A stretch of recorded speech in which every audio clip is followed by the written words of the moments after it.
Hello students, in this video I am going to discuss about the definition of part 2 which includes chapter number 7 to 16 over here for 12th standard physics. Here you can see the definitions from chapter number 7, wave optics, wavefront, wave normal, plane of vibration, plane of polarization, Brewster's angle or polarizing angle, interference of light, diffraction of light, Fresnel diffraction. हे बघा, हे जुलै 23ला विचारलंय. Fraunhofer diffraction जुलै 23ला विचारलं गेलंय.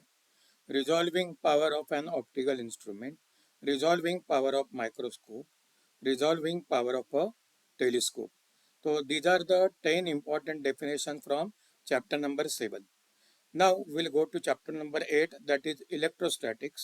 बऱ्याच जणांना हा tough वाटतो, पण तेवढा टफ नाही आहेत. याच्यामधल्या पण काही डेफिनेशन्स बघून घ्या. Electric potential difference, electric potential, electron volt, electric potential gradient, electric polarisation, capacitance of a capacitor, the SI unit of capacitance or capacity or Faraday.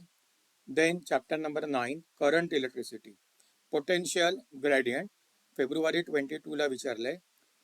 Ammeter, voltmeter, galvanometer, Seebeck effect, thermo EMF, thermocouple. Now let us go to chapter number 10, magnetic fields due to electric current. Ampere, SI unit of magnetic field or Tesla, Lorentz force. Chapter number 11, magnetic materials, magnetisation. बघा, दोनदा विचारलंय, February 22 आणि February 23. Magnetic intensity February 22, magnetic susceptibility February 22 आणि February 23. Repeated question आहे.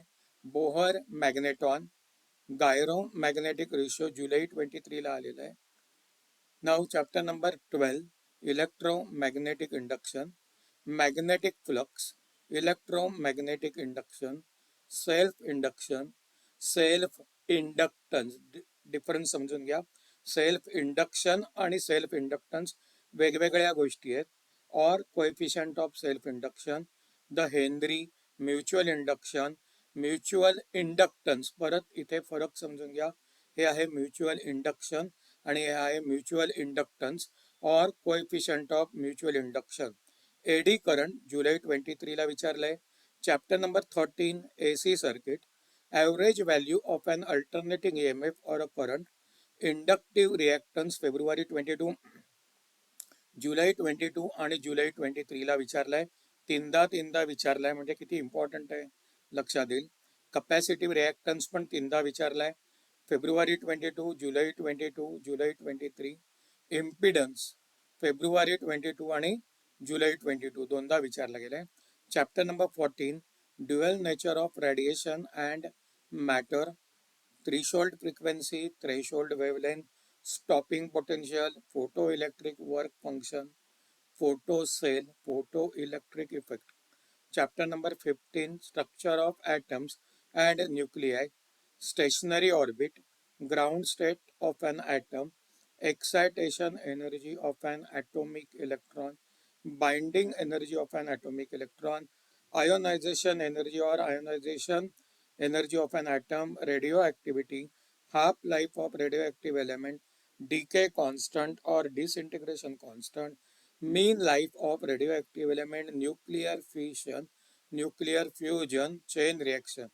या 12 definitions आहेत chapter number 15 मधल्या. Chapter number 16, semiconductor devices, depletion real, barrier potential, rectification, ripple factor, reverse breakdown voltage, amplifier, alpha DC जुलै 22 ला विचारलाय. Beta DC पण जुलै 22 ला विचारलाय. Actually या दोघांमधलं relation विचारलं होतं. Give a definition of alpha DC, beta DC and relationship between them. तर अशा प्रकारे definition एखाद्या 2 मार्क 3 मार्काच्या क्वेश्चनमध्ये पण येऊ शकतात. त्याशिवाय या चॅप्टरमध्ये logic gate, photodiode, solar cell और फोटोवोल्टाइक सेल, LED, तर these are the definitions in chapter number 7 to 16 onwards over here. All the definitions are very important. Total दोन्ही पार्ट 1 आणि पार्ट 2 असे व्हिडिओ बनवले. दोन्ही पार्ट मिळून एक 100+ definitions होतात. या डेफिनेशन जर तुम्ही रेडी केल्या तर तुम्हाला त्याचा नक्कीच एक्झामला फायदा होईल. एक 4-5 डेफिनेशन तरी आपल्या पेपरमध्ये दरवर्षी असतात. जर तुम्हाला हा व्हिडिओ आवडला असेल तर do not forget to subscribe the channel for more such a videos and share with your also friends so that they can get benefited out of it. Thank you. Thanks for watching.